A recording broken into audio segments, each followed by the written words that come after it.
Hi, my name's James. I'm a personal trainer and self-defense expert from empoweringpt.co.uk, and today I'm going to be describing to you the areas that you can attack on my dummy right here.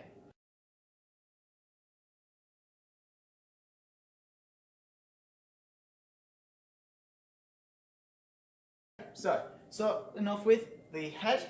The head has lots of areas of attack. It's a great place to be able to finish off your opponent.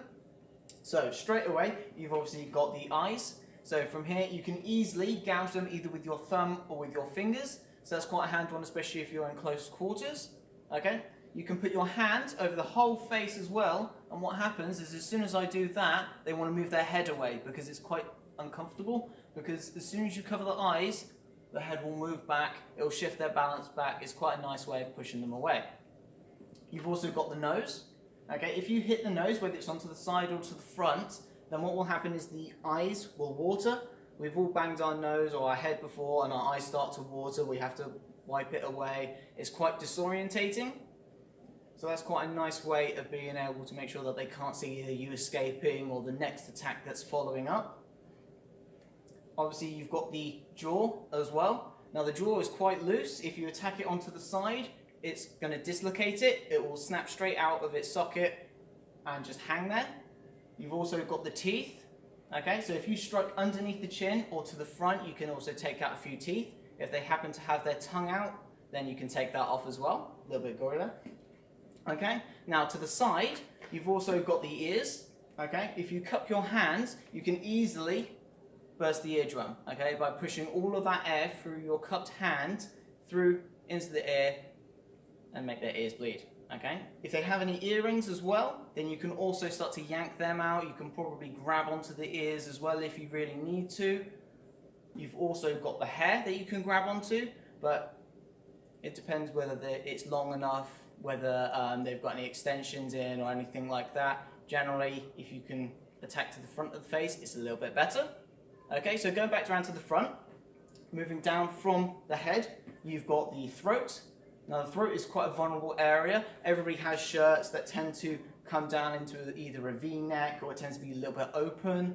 Okay, makes it very vulnerable to be able to hit. The only thing you have to watch out for is if they tuck their chin down, because if he tucks his chin down, okay, I'm going to hit his chin rather than his throat. Okay, and that can be a little bit harder on your knuckles.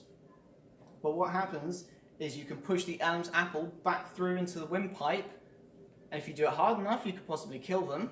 But generally, it's quite a nice way of choking them out, okay? If you've ever been hit in the throat, you probably know what that feels like. You struggle to breathe. It almost feels like you have asthma, okay?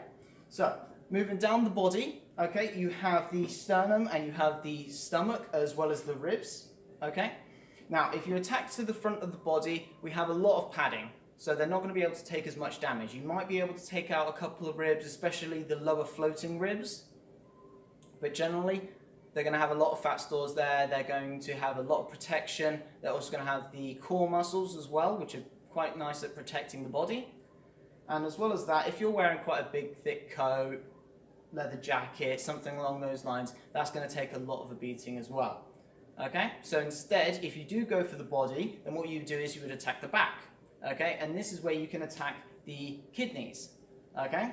So, kidneys are down towards the back. You've got less fat around this area as it congregates more around to the front. So if you're going to attack anywhere on their trunk, I'd attack more towards the back on the lower side. Okay? Now, right on their back, you've got the shoulder blades. Okay? From here is quite a nice big area that you can push from, similar to the chest. Okay? If you're going to push them, you want to be pushing here. Okay? That way they absorb all of the impact because it's quite a nice wide area, and because it's on the top of the body, it will shift their weight backwards. Okay, that way it will place their weight behind them and they're more likely to fall onto the floor rather than if you try to push them lower down and then that'll just absorb it and then they can still attack you over the top of that. Now, turn back around to the front. All the main areas of attack you'll notice are down this center line in the middle. Okay, what happens is if you attack to the side and I take him to the shoulder, what he's going to do is just twist. Now all of that energy has traveled through. Okay, so showing you to the side, what happens is if I attack to the shoulder and I hit him here, all the power's gone. okay? He's absorbed a little bit of it, enough to move him, but it's gone. Whereas if I hit to the front, he's going to absorb all of that power and the body is going to move. So this is why we tend to attack to the center of the body, okay? Now, moving down a little bit, you've obviously got the groin. Now this is an ideal place to attack if you can finish them off afterwards, okay? With men, you get a lot of people suggesting to attack to the groin, and it does work, but it can enrage them, okay? And once they've got that adrenaline pumping and they're angry, then they could be more of a force to be reckoned with, okay? So what you want to do is follow up quickly.